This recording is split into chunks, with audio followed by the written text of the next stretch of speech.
Hey everybody, Who's Your Marine here. Doing a quick little review on the Firefield Impact XL Reflex sight. I've had this one for about 4 years, and I got it really just to, I don't know, just go to the range and shoot. It's not anything I would like bet my life on. When I bought this, I think it was going for around $75 at the time. It may be a little bit cheaper now. So just going into a little bit of the site before I talk about how I feel about it. So it's got a 1 magnification with 5 brightness settings. The brightness settings are on the left side of the optic, and it has 4 reticles that you can choose from, or reticle patterns. Let me see if I can focus it. That's as good as it's going to get, I suppose. So anyway, right now I've got it on the dot, which is a 5 MOA dot. Then you also have cross with a dot in the center, as well as a circle with a dot, or I guess a crosshair. Well, I guess they're all crosshairs technically, but then you have a circle with a dot in the center. All of these other 3 have a 3 MOA dot. The 2 crosshairs have a 30 MOA for the crosshairs itself, and then the circle reticle is a 50 MOA. The sight uses a CR 1632 3-volt battery. I think at the brightest setting you have about 25 hours of battery life. I've never really ran it continuously like that. I've always just taken it to the range and turned it on when I needed it, turned it off when I was done. So I've never really had to swap out a battery, besides when I do regular maintenance on the rifle, which is very rarely, ashamed to say. But I think also the battery is also rated for 120 hours if you basically use it on the lowest setting and you're really frugal with the battery itself and the sight.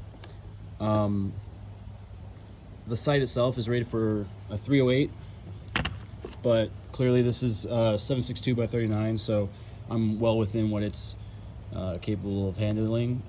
Before I had it on this rifle, the CMMG Mark 47, I had it on my AR-15, which is 5.56. I put about 500 rounds through the Mark 47 with this sight, and then I put about 400 with the 5.56, and the sight has held up the entire time.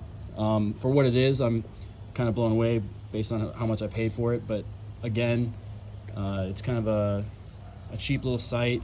Doesn't really have the capabilities that you would have with a higher end reflex sight or like a hollow sun or anything like that. But for what it is, you can definitely take it to the range and have fun with it. Like for example, this is my 20 meter zero. This was my first hold. I was kind of shooting low, and then I adjusted my sight up, and then I held center, and then I was basically hitting a really tight group, just a couple inches high of where I was aiming. I don't know if that's because of the sight itself, or if it's because of where I was focusing my reticle on, but as far as my sight picture was concerned. But I'd say it's pretty consistent. The sight itself didn't lose its zero. Wherever I adjusted it, it held as far as the light of the reticle itself. And at 20 meters, I hit about a 6-inch group with all 90 rounds. And then majority of those rounds fell within a 3-inch group, or like a 2.5-inch group, which isn't bad considering I wasn't really shooting for accuracy. I was just shooting to shoot. And yeah, it was a pretty close distance, but it's more of a practical distance that you would see yourself shooting at. So I like to train that way. I don't necessarily go for long distance shots all the time, but I mean, you wouldn't go for a long distance shot with this anyway, with the one magnification. So going into the sight again, the thing I like about it is that I can kind of put the optic out a little further on the rifle, so like it's well past the upper receiver.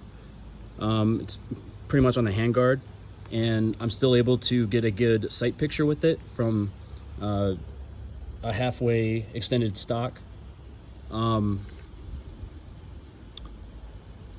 What else? At the height that it sits at, it allows you to co-witness with your iron sights, so that's a plus too. I always like to co-witness if I can, just because it helps me ensure that my zeros are staying, because more than likely my iron sights are not going to lose their zero before my red dot does, and if they do, then yeah, you're just screwed. But focusing on the optic again, you know, I've had it for 4 years. Got a lot of wear and tear on it. As you can see, the paint job isn't, or the finish is kind of wearing off, but that's just from, you know, me being careless and dinging it into stuff. And you know, it's kind of what you expect from a cheap little red dot or a reflex sight. You don't necessarily have to worry about taking care of it. You could just have fun with it, take it to the range, and if you mess it up, it's not like, you know, a Vortex or I don't know, what are the other expensive ones, like a Trigicon or just some really expensive optics that you see out there. You don't really have to care about it as much, but you can still have fun with it, still beat it up, and it'll hold up for what you need it to. And I don't know, little gripes I would say, things that I wish that they would improve on. I would say if they had like a riser that came with it, maybe just a lower riser, that way I don't have to, I guess, choke up on the rifle as much to get a perfect sight picture. But that's kind of like just my preference, I guess. Then also something that I found happened a lot is that on the battery housing, the cover would walk sometimes, and then the battery would come out, and that's after me fastening it down with a screwdriver, not by hand. So if they can improve that, that'd be nice. Brightness settings, I'm, like I said, this is like the max brightness setting. You can't really see it, it's not focused, but you kind of lose it in daylight really easily. And like I said, it's not even bright out, the sun's setting. So the brightness, if they can improve on that, that'd be great. Other than that, I enjoyed it.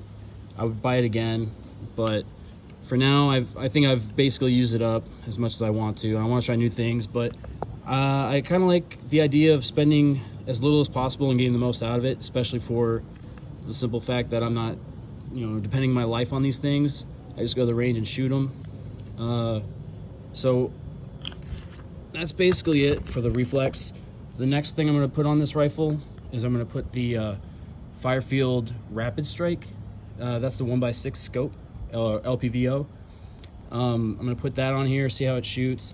That's rated for 338 Lapua, or as far as I know, 338. I don't know 338 Lapua or not, but so it's more than capable than handling this or 308, so I could put it on my Aero Precision M5 if I wanted to. But for now, I'm going to put it on this, see how it shoots, and that'll probably be my next review after I put a couple hundred rounds through it. But I don't know, let me know what you guys think. If you guys have any issues, or if you like your Firefield Impacts, or if you guys want to see another review just on my rifle itself, just shoot me a comment on the video, and y'all have a good day.